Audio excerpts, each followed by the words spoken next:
ಮರ್ತೋಗ್ಬಿಟ್ಟಿದೆ. ಕರ್ಮ is boomerang, ಕರ್ಮ is written.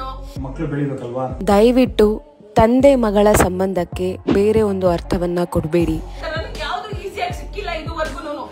Darshan ಅವ್ರ ಬಗ್ಗೆ ಮಾತಾಡಿದಕ್ಕೆ ಸರಿಯಾಗಾಯ್ತು ನಿನ್ಗೆ.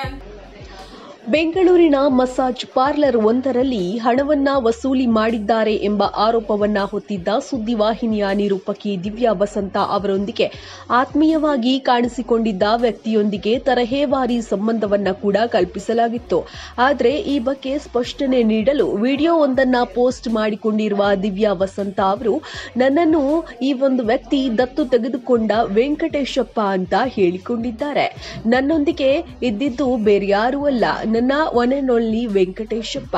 ನಾನು ಮೀಡಿಯಾದಲ್ಲಿ ವೃತ್ತಿ ಆರಂಭಿಸಿದ್ದೆ ವೆಂಕಟೇಶಪ್ಪ ಅವರ ನೇತೃತ್ವದಲ್ಲಿ.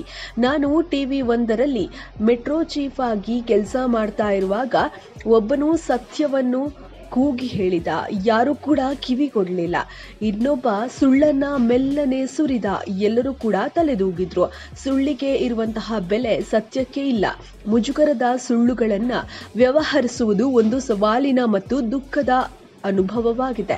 ಪರಿಸ್ಥಿತಿಯನ್ನ ನಿರ್ವಹಿಸಲು ನಮಗೆ ನಿಮ್ಮ ಸಹಾಯ ಬೇಕಿದೆ ಅಂತ ಪೋಸ್ಟ್ನಲ್ಲಿ ಬರೆದುಕೊಂಡಿದ್ದಾಳೆ. ಫಸ್ಟ್ ನನಗೆ ಪರಿಚಯ ಆಗಿದ್ದು ಟಿವಿ ಒಂದಲ್ಲಿ ಮೆಟ್ರೋ ಚೀಫ್ ಆಗಿದ್ದೆ. ನಾನು ಆ ರಿಪೋರ್ಟರ್ ಆಗಿ ಫಸ್ಟ್ ಬಂದ ಕೆಲಸ ಇನ್ನ ಕಲಿಯೋದು, ಅವಾಗ ಕಲಿಕೆ ಇದೆ.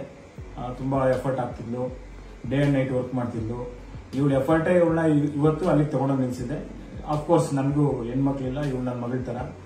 ಏನೇ ಬೆಳೀಲಿ ಸಪೋರ್ಟ್ ಮಾಡ್ತೀನಿ. ಮಕ್ಕಳು ಬೆಳಿಬೇಕಲ್ವಾ? ನಾವು ಸತ್ ಮೇಲೆ ನಮ್ಮ ಹೆಸರು ಹೇಳಕ್ ಯಾರನ್ನೇ ಇರಬೇಕು ಅನ್ನೋ ಅಂತ ಭಾವನೆ ನಂದು. ದಯವಿಟ್ಟು ತಂದೆ ಮಗಳ ಸಂಬಂಧಕ್ಕೆ ಬೇರೆ ಒಂದು ಅರ್ಥವನ್ನ ಕೊಡಬೇಡಿ.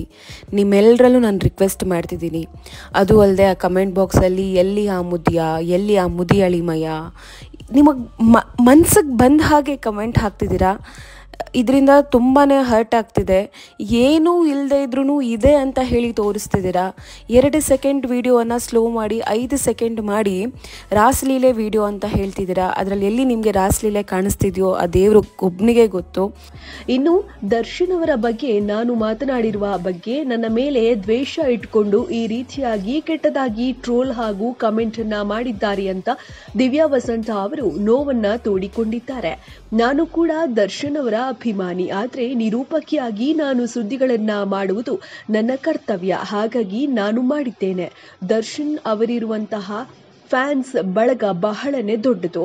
ಅವರ ಬಗ್ಗೆ ನಾನು ಕೆಟ್ಟದಾಗಿ ಏನು ಕೂಡ ಮಾತನಾಡಿಲ್ಲ ಅಂತ ದಿವ್ಯಾ ವಸಂತ ಲೈವ್ಗೆ ಬಂದು ಅತ್ಕೊಂಡು ಹೇಳಿಕೊಂಡಿದ್ದಾರೆ. ಕರ್ಮ ಇಸ್ ರಿಟರ್ನ್ ಅಂತ ಅದು ತುಂಬಾ ಇಂಪಾರ್ಟೆಂಟ್. ಅದು ಮರ್ತೋಗ್ಬಿಟ್ಟಿದೆ. ಕರ್ಮ ಇಸ್ ಬೂಮ್ರಾಂಗ್, ಕರ್ಮ ಇಸ್ ರಿಟರ್ನ್. ದರ್ಶನ್ ಅವ್ರ ಬಗ್ಗೆ ಮಾತಾಡಿದಕ್ಕೆ ಸರಿಯಾಗಾಯ್ತು ನಿನ್ಗೆ ಅಂತೆಲ್ಲ ಹೇಳಿ ಹಾಕ್ತಿದ್ದೀರಾ. ಎಸ್ ನಾನು ಇವಾಗ್ಲೂ ಇಷ್ಟೊತ್ತು ಹೇಳಿದ್ನಲ್ಲ, ನಾನು ಬೆಳೆದ್ ಬಂದ ರೀತಿ ಹೇಗೆ, ನಾನು ಇದ್ ಮಾಡಿದ್ದು ಹೇಗೆ, ನಾನು ಎಷ್ಟು ಸ್ಟ್ರಗಲ್ ಮಾಡಿ ಬಂದಿದ್ದೀನಿ ಅಂತ ಹೇಳಿ. ನಿಜವಾಗ್ಲೂ ಒಂದು ರಿಯಲೈಸೇಷನ್ ಅಂತ ಆಗತ್ತೆ ಅಲ್ವಾ. ಸೊ ಒಂದು ಪರಿವರ್ತನೆ. ನಾವು ಮಾತಾಡಿದ್ದು ಮಾತುಗಳ ಬಗ್ಗೆ ನಮ್ಗೆ ತಪ್ಪಪ್ಪ ನಾವು ಮಾತಾಡಿದ್ದು ಅಂತ ನನಗೂ ರಿಯಲೈಸೇಷನ್ ಆಗಿದೆ. ಇನ್ನು ದಿವ್ಯಾ ವಸಂತ ಈ ಹಿಂದೆ ಕೆಲವು ತಿಂಗಳ ಹಿಂದೆ ತನ್ನ ಮೇಲೆ ಕೇಳಿ ಬಂದಿರುವಂತಹ ಆರೋಪದ ವಿಚಾರಕ್ಕೆ ಕೇರಳದ ಕಡೆ ಹೋಗಿ ಯಾರಿಗೂ ಸಿಗದಂತಹ ಸ್ಥಳದಲ್ಲಿ ಇದ್ದರು. ನಂತರ ಆಕೆಯನ್ನ ಪೊಲೀಸರು ಬಂಧಿಸಿ ಕ್ರಮವನ್ನ ಕೈಗೊಂಡಿದ್ರು. ದಿವ್ಯಾ ವಸಂತಳ ತಾಯಿ ಕೂಡ ತನ್ನ ಮಗಳ ಬಗ್ಗೆ ಹೇಳಿಕೊಂಡು ಅತ್ತಿದ್ರು. ಇದೀಗ ಸ್ವತಃ ದಿವ್ಯಾ ವಸಂತ ಸೋಷಿಯಲ್ ಮೀಡಿಯಾ ಮುಖಾಂತರ ಬಂದು ನಡೆದ ಎಲ್ಲಾ ಘಟನೆಗಳನ್ನ ತಿಳಿಸಿದ್ದಾಳೆ.